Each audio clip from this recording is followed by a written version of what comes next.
You done know. Bless up. It is I and I, Blind Visionary, aka the Conduit, back with another review. Before I get into the review though, like, comment, share, subscribe, tell a friend to tell a friend about the Culture Con. You done know. Where I try to take it into the next gear for 2024. Anyway, this latest review is by MC Rome Mallory, producer Percio. Rome Mallory is from North Carolina. Percio is from Argentina. No, I don't know if it's Persia or Percio, but I'm just saying it how it is spelt. Title of this EP is Brave New World. Now, off jump, there's nothing special here, but there is something here. There is substance here. There is grown man sit down and listen to this and hold a meds and think type shit here. And I don't really hear the region aspect of Senor Rome Mallory coming from NC, but what I do hear is a collective universal hip hop sound where he could be from anywhere. Whether that's a good thing or a bad thing, that's up to you. At the end of the day, yes, reflecting where you come from is important, but your authenticity and what you have to say and the way you rep this culture called hip hop, that's actually more important in my personal opinion. And you know, dude is an MC. He has obviously mic presence, comfortability over beats, subject matter, which is very, very important. Like this is nothing for the kids. I mean, this is old head shit. This is hip hop. And the thing about it though is the elephant in the room audibly for me with Senor Rome Mallory is the fact that not by any fault of his own, your voice is your voice. But he sounds a lot like Reef the Lost Cause if you really, really listen. And I really, really listen. Obviously, this probably won't be an issue if you don't pick up on it or if you don't know who Reef is, but you know, I've been familiar with Reef's music longer than I've been familiar with this dude's music, so I automatically go there as soon as I hear it. But it kind of fades away after you listen to it extensively and you find out, okay, this dude is his own man. And he definitely has some shit to say that makes him, yeah, he says some shit that Reef says, but he says some shit that any other rapper who's saying some grown man intelligent shit would say. So I can't put what he's saying on Reef is just a voice thing, right? So yeah. As far as production, Mr. Percio is a dope producer with range. I want to hear more before I come to a final conclusion because at the end of the day, the MC goes through beats oftentimes with the producer, especially if they're working overseas, and says, hey, I want to use this, I want to use this. So it's like, I'm not going to just put this dude on a shelf and dismiss him as being an average producer because I hear the elements that are present to be at a certain level there. And he has variation with his shit, which is good. He's not like a one trick puppy. And you have 6 songs here to kind of show the variation palette. And I think he has a few stumbles, but for the most part, the music does what it has to do. It complements the rap. There's shit here being said. I just wish that it was more accessible as far as, okay, a warning shot is a waste of bullet, for example. That's a simple but effective message slash hook. But like, that's really the only hook on the album because the rest of the songs rely on a voicemail, some very questionable done cuts, which I'm going to get to soon, and vocal samples. So I kind of wanted to get the experience more as a songwriter from this dude as opposed to just him being an MC is saying shit and just working around slash with the beats and not really contributing. Because at the end of the day, whether you realize it or not, as simple as it is, a hook is way more important than any single complex thing you can write, because that's what's going to draw in the people, that's what's going to keep the person. I mean, yeah, you have the select people who are like me who will listen to shit, but at the end of the day, the purpose of you being a musician is to make sure that as many people can have access to your shit as possible while maintaining your integrity. But anyway, if you like grown up shit, if you like hip hop that's supposed to sound like, this thing we call hip hop and not the watered down, exaggerated, disingenuous version of it, then you'll be happy with this project. I'm going to dig into this dude's catalog because he has a bunch of other stuff. He's been doing it for a minute and it shows. And even though I would say this is kind of, just average to me, you're listening to some shit that's like coming out amongst zillions of other things to compare it to. And it's being listened to by someone who has literally 40 years of experience. So I am jaded as fuck. So it's kind of like a war veteran seeing a dude get his brains blown out versus a Karen seeing it. It's going to have a different effect on these individuals because of how much they've been exposed to it. So somebody might hear this and go, yo, this is EP of the year. This is like some groundbreaking shit. But I've just heard, this is familiar. And that's not just me saying that. That's just what it is. And that's not necessarily a bad thing because it's a familiarity of good. There's just a lot of it.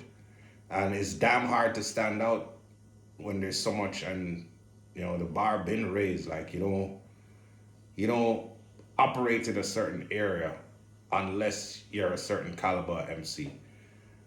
But anyway, time to get down to the section of the review where I break down track by track. Now it opens with, I believe, what is the single, Never Leave Again.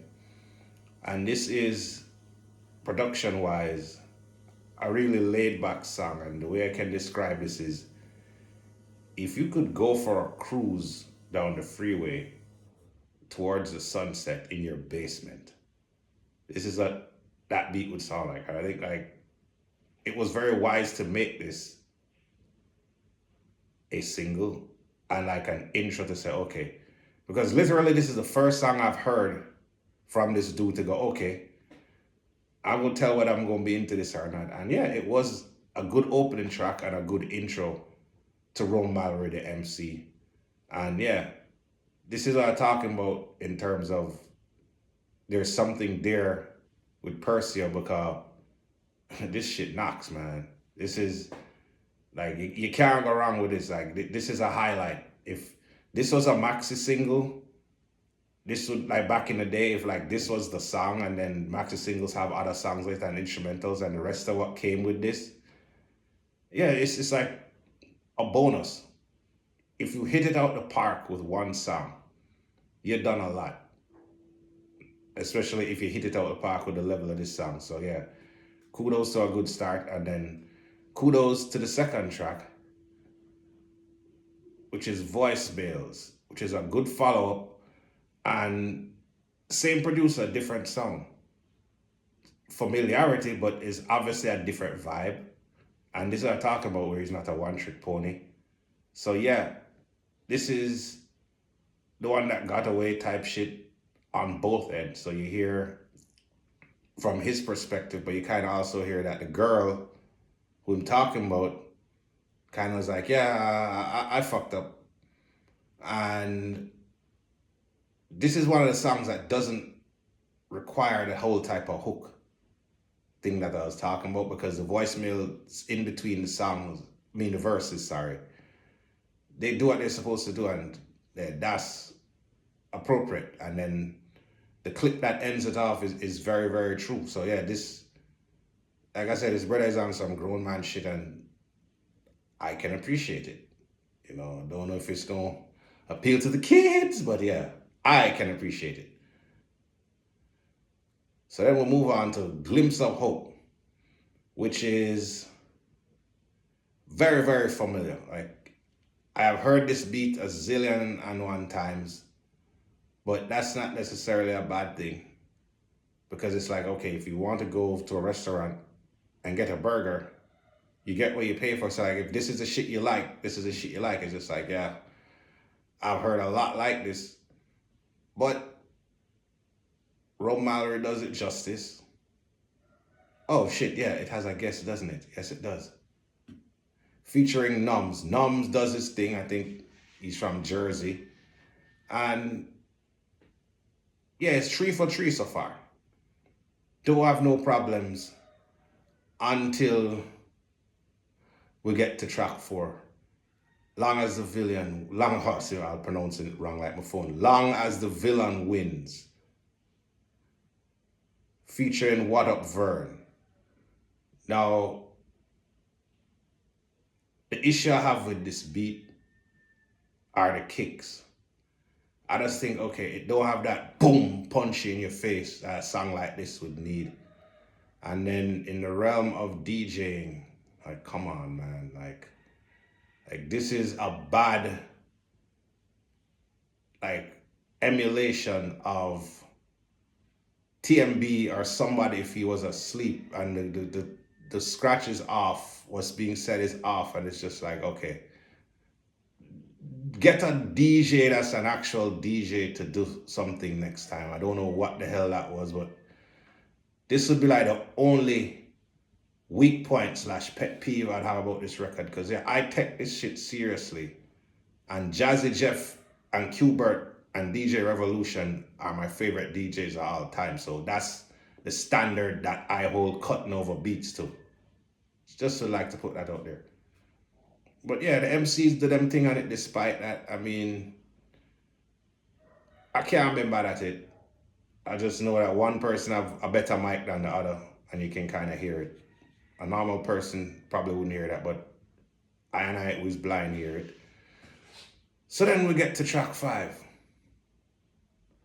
which is A Warning Shot is a Wasted Bullet. Now this is a surprise of the EP. And by that I mean, if you've listened to any of my reviews or spoken to me before, you know how I feel about drumless / beats with minimum drums. Not a huge fan. But I can respect it and appreciate it if it's done right, and if the MC's cadence and what is being said over said drumless beat goes with it. And in this particular case, surprise, surprise, there's some shit. Yeah, there's some really, really, really good shit. What is said is very significant. Like I touched on before, the chorus is very simple but effective. You know, it's the title of the song. A warning shot is a wasted bullet. And he's dropping some jewelry. And then the icing on the cake is putting in the Bruce Lee excerpt about, you know, flowing like water. Can't go wrong with a jewel dropper like Bruce Lee. They took his ass out for a reason. Let's not forget that. The only issue I would have is I kind of, as a fan, wanted more as far as an extended second verse that's longer or the same length as the first verse. But the song would end up being like 5-6 minutes. So I kind of get why they kind of put a closure on it. But yeah, kudos to you for that shit. Both of you. Good job. So then the album closes with Time for Bad Things to Leave, featuring XHEM. So I don't know if it's Chem or Hem or what. So either way, beat come back around with the sample for a chorus thing again. So like this has been done 3 times. So half of the songs on this EP, the choruses were done by basically the producer holding the weight on that department. And I'm going to listen to some other shit to see if this is the case, because again, Your hook writing game just as important as your overall pen game. I wish more MCs would know that. But yeah, this beat's in the middle of the road. It does what it does. I mean, the MCs do what they do. Again, the different microphone problem comes to the forefront. But yeah, good closer. I mean, nice introduction to this dude. I'm going to go dig into some. I mean, I will probably come back and review some other shit if I see the need be, if something catches my ear. But yeah, big up to Rome Mallory. Big up to Percio. Big up North Carolina. Big up Argentina. Actually, I have a sister from Argentina named Catalina. Big up to you, Catalina. You done know. So yeah, go check this out. If you like some grown-up hip-hop shit, you want to discover something new, some international flavor. Yeah, dope collab with an MC and a producer right here. Brave New World. You don't know. Check it out. This has been another blind review. Like, comment, and share. You don't know. I have spoken.